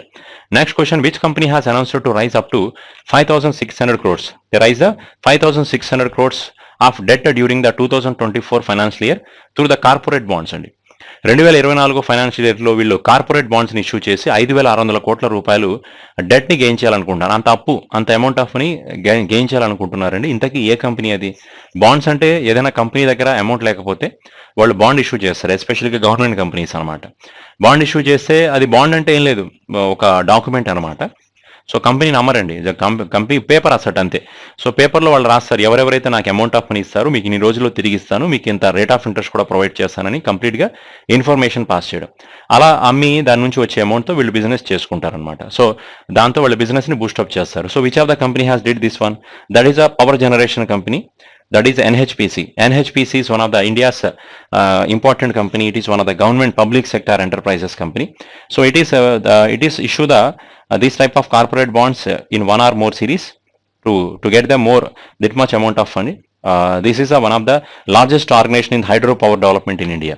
So NHPC is a hydropower development company, National Hydropower Corporation. It is mainly involving the power generations of India. It is one of the leading power generation company also. NHPC is the answer here. Okay. So next question is next question, solar PV manufacturing capacity of 8.7 gigawatts to be operational by dash under the first tranche of production linked incentive scheme. So ఇలాగే ఇందాక steel గురించి production linked incentive స్కీమ్లో steel గురించి మాట్లాడాం. ఇక్కడేమో solar energy అనమాట, photo voltaic cells అంటాం. Solar PV manufacturing capacity of 8.7 gigawatts to be operational by. So solar energy నుంచి 8.7 gigawatts ఆఫ్ ఎనర్జీని మనం జనరేట్ చేయాలి. Operational by which year? Under the first tranche of production linked incentive scheme. Production linked incentive స్కీమ్లో పాటుగా first ఫేజ్లో 8.7 gigawatts of ఎనర్జీని ఎప్పటిలోపు generate చేయాలి. The answer is 2024. So answer B 2024. Come to the next question. Which organization has recommended a 1.1% interchange fee on UPI merchant transactions above the 2000 rupees? బేసిక్గా యూపీఐలో ఇప్పటి వరకు మనం 2000 లేదా అంతకంటే ఎక్కువ అమౌంట్ ఆఫ్ మనీ ట్రాన్సాక్షన్ చేసినప్పుడు అమౌంట్ ఆఫ్ మనీ పంపించిన, mobile phone recharge చేసుకున్న, డిటిహెచ్ రీఛార్జెస్ చేసుకున్న, బస్ బుక్ చేసుకున్న, ఇక్కడ మనకి ఎటువంటి ఛార్జెస్ పడలేదు. బట్ రీసెంట్గా ఇక నుంచి వాళ్ళు ఇంటర్చేంజ్ ఫీజుని ఇంట్రడ్యూస్ చేశారు. ఈ ఇంటర్చేంజ్ ఫీజు అనేది 0.5% నుంచి బేసిక్గా ఈ ఇంటర్ఛార్జ్ ఫీజు అనేది 0.5% నుంచి 1.1% వరకు ఉంటుంది. ఎప్పుడైతే మీరు యూపీఐ నుంచి కొన్ని ట్రాన్సాక్షన్స్ చేస్తారో, especially if you are making the fuel related payments అనుకుందాం, అంటే మీరు పెట్రోల్ బంక్లోకి వెళ్ళి యూపీఐ నుంచి పెట్రోల్ కనుక కొట్టించుకున్నట్లయితే 0.5% ఛార్జ్ పడుతుంది అక్కడ. అలాగే ఎప్పుడైతే మీరు టెలికాం బిల్స్ చేశారో దాంట్లో అక్కడ 0.7% ఛార్జ్ అప్లికబుల్ అవుతుంది. టెలికామ్స్ కానీ, యూటిలిటీ బిల్స్ కానీ, గ్యాస్ బిల్స్ పే చేసిన, యూటిలిటీ బిల్స్ పే చేసిన, ఓకేనా, పోస్ట్ ఆఫీసెస్కి సంబంధించిన ఏదైనా ట్రాన్సాక్షన్స్ చేసిన ఇక్కడ మీకు 0.7% పడుతుంది.